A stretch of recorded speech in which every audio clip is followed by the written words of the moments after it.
అన్ని వర్గాల వారికి సంబంధించి అంటే విద్యార్థులు, గృహిణులు, ఉద్యోగస్తులు, వ్యాపారస్తులు, సినీ రాజకీయ రంగాల వారు, అలాగే విదేశాలకు ప్రయాణం చేస్తున్నటువంటి వాళ్ళు, వీరందరికీ సంబంధించి ఈ మే 15 నుంచి నెలాఖరు వరకు కూడా ఇప్పటి వరకు మనం ఎప్పుడు కూడా మాస ఫలితాలు చెప్పుకుంటూ వచ్చాం. కానీ ఈ 15 రోజుల గురించి ఇంత విశేషంగా ఎందుకు చెప్తున్నారు అంటే, ఈ 15 రోజులు అంటే మే 15వ తారీఖు నుండి 12 రోజుల పాటు సరస్వతి నది పుష్కరాలు జరుగుతున్నాయి. అయితే మనందరికీ ఏంటంటే పుష్కరాలు 12 సంవత్సరాలకు ఒకసారి వస్తాయి, బాగానే ఉంది. ఎందుకు 12 సంవత్సరాలకు ఒకసారి వస్తాయంటే, ప్రతి నదికి ఒక రాశి ఉంటుంది. ఆ రాశి వారికి ఈ యొక్క రాశి, ఈ యొక్క నది అనుసంధానమై ఉంటుంది. కాబట్టి మనకు ద్వాదశ రాశులు 12 రాశులు కాబట్టి సంవత్సరానికి ఒక నదికి సంబంధించినటువంటివి పుష్కరాలు ఏదో రూపకంగా జరుగుతూ జరుగుతూ ఈ యొక్క 12 రాశుల వారికి కూడా ఒక్కొక్క నది పుష్కరాలు సంభావితం అనుసంధానం అయి ఉంటాయి. దాంట్లో మిథున రాశి వారికి సంబంధించి ప్రత్యేకంగా, అలాగే అష్టమ, అర్ధాష్టమ శని ప్రభావాలతో ఇబ్బంది పడుతున్నారు. అర్ధాష్టమ శనికి ఈ మిథున రాశి వాళ్ళు ఇబ్బంది పడుతూ ఉన్నారు. తులా, వృశ్చిక రాశుల వాళ్ళు అష్టమ శని ప్రభావం వల్ల ఇబ్బంది పడుతూ ఉన్నారు. అలాగే ఏలిన నాటి శని ప్రభావం వలన ఆల్రెడీ గడిచిపోయినటువంటి కుంభ, మకర మకర మీన రాశుల వారు ఇలా ఇబ్బంది పడుతూ ఉన్నారు. అలాగే మేషరాశి వారికి ఈ యొక్క ఏలినాటి శని ప్రభావం రాబోతుంది. కాబట్టి ఈ శనిగ్రహ ప్రభావం వలన ఇబ్బందులు పడుతూ ఉన్నారు. అలాగే ఈ సరస్వతి పుష్కరాలలో ఎందుకండి మేము సరస్వతి పుష్కరాలు ఏ పుష్కరానికైనా వెళ్ళి ఎందుకు చేయాలి అని అడిగితే, సరస్వతీదేవి పుష్కరాలే కాదండి, ఏ పుష్కరాల్లో అయినా సరే మన పితృదేవతలకు ఏమైనా తర్పణాలు విడిచిపెట్టినా, పిండ ప్రదానాలు చేసినా, ప్రత్యేకంగా పితృదోషాలుంటే అవన్నీ కూడా పోతాయి. ఏమవుతుంది పితృదోషాలుంటే? చదువుకునే విద్యార్థి ఎంత చదివినా కానీ మంచి మార్కులు రావు, మంచి ర్యాంకు రాదు. గృహిణులకు ఎంత చేసినా గుర్తింపు ఉండదు. ఉద్యోగస్తులకు ఎంత కష్టపడ్డా కానీ ఈ పితృదోషాలు లాంటివి ఏమైనా ఉంటే సరైనటువంటి ఎదుగు పొదుగు లేకుండా ఉంటారు.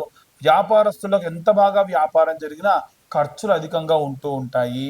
అలాగే సినీ రాజకీయ రంగాల్లో ఉన్న వారికి కూడా పితృదోషాల వల్ల బహు విధాలైనటువంటి రకాలుగా ఇబ్బందులు పడుతూ ఉంటారు. ఇవేవి కూడా ఉండకుండా ఉండాలి అని అంటే వచ్చినటువంటి పుష్కరాల్ని మనం సద్వినియోగం చేసుకొని ఆ పుష్కరాల్లో తిల తర్పణాలు, పిండ ప్రదానాలు చేయండి. చాలా చాలా మంచిది. అయితే ఈ పిండ ప్రదానాలు ఇవన్నీ చేస్తే ఎలా కలిసి వస్తుందండి అంటే, కొంతమంది చూడండి వాళ్ళు పితృతర్పణాలు బాగా చేస్తారు. ఏంటయ్యా మీకు ఇంత డబ్బు ఉంది, ఇంత బాగా కలిసి, మా పెద్దలు చేసిన పుణ్యం అండి అంటారు. అవునా?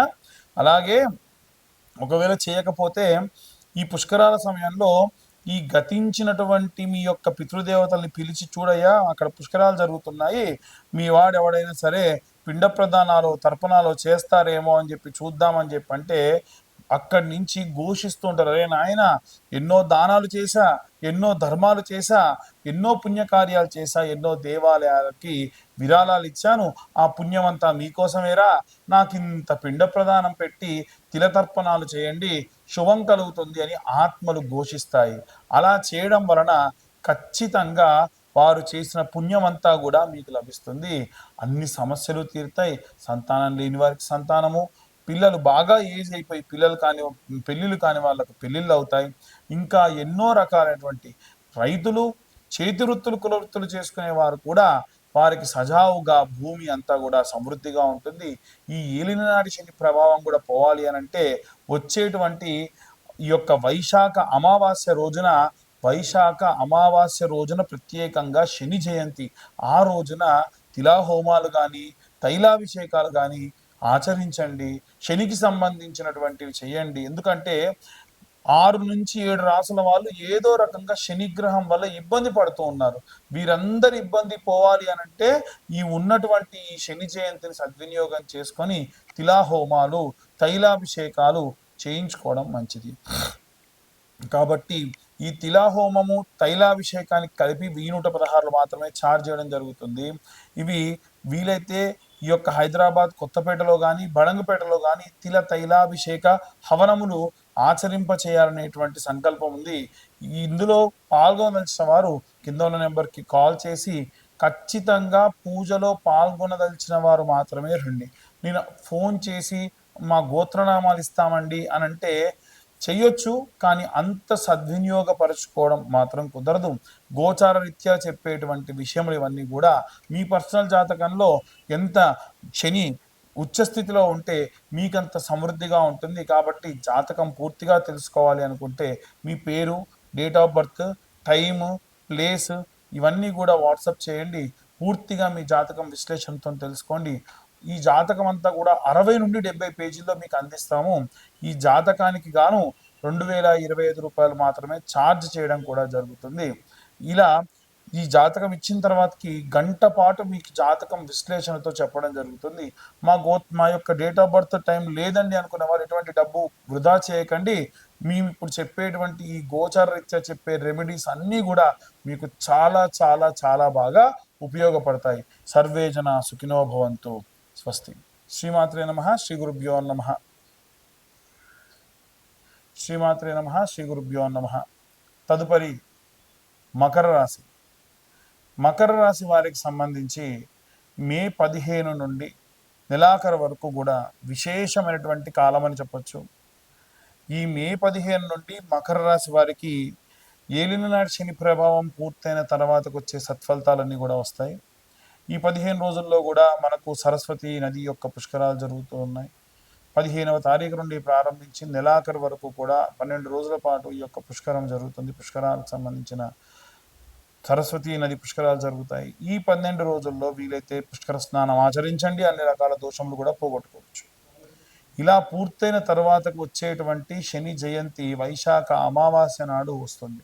ఈ వైశాఖ అమావాస్య నాడు వీలైతే ఈ యొక్క శని జయంతి రోజున మీరు తిల తైల అభిషేకములు చేయించుకోండి. తిలాభిషేకము, తైలాభిషేకము, తిలా హోమం లాంటివి చేయించుకోండి. వీలైతే మేము కూడా ఈ యొక్క కార్యక్రమాన్ని నిర్వహిస్తూ ఉన్నాము. మీరందరూ కూడా పాల్గొనవచ్చు. అయితే ఈ కార్యక్రమానికి సంబంధించి ఎందుకు ప్రత్యేకంగా ఈ యొక్క మకర రాశి వాళ్ళు చేయాలి అనంటే, శని మీకు రాష్ట్రాధిపతి, ఏలిన నాటి శని పూర్తయింది. శని జయంతిని సద్వినియోగం చేసుకోవాలి.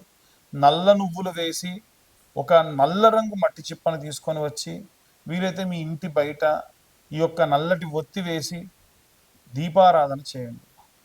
నిత్యం చేయొచ్చు ఈ 15 రోజులు కూడా. దాని వలన ఈ ఏలినాటి శని ప్రభావం అనేటువంటిది పోతుంది.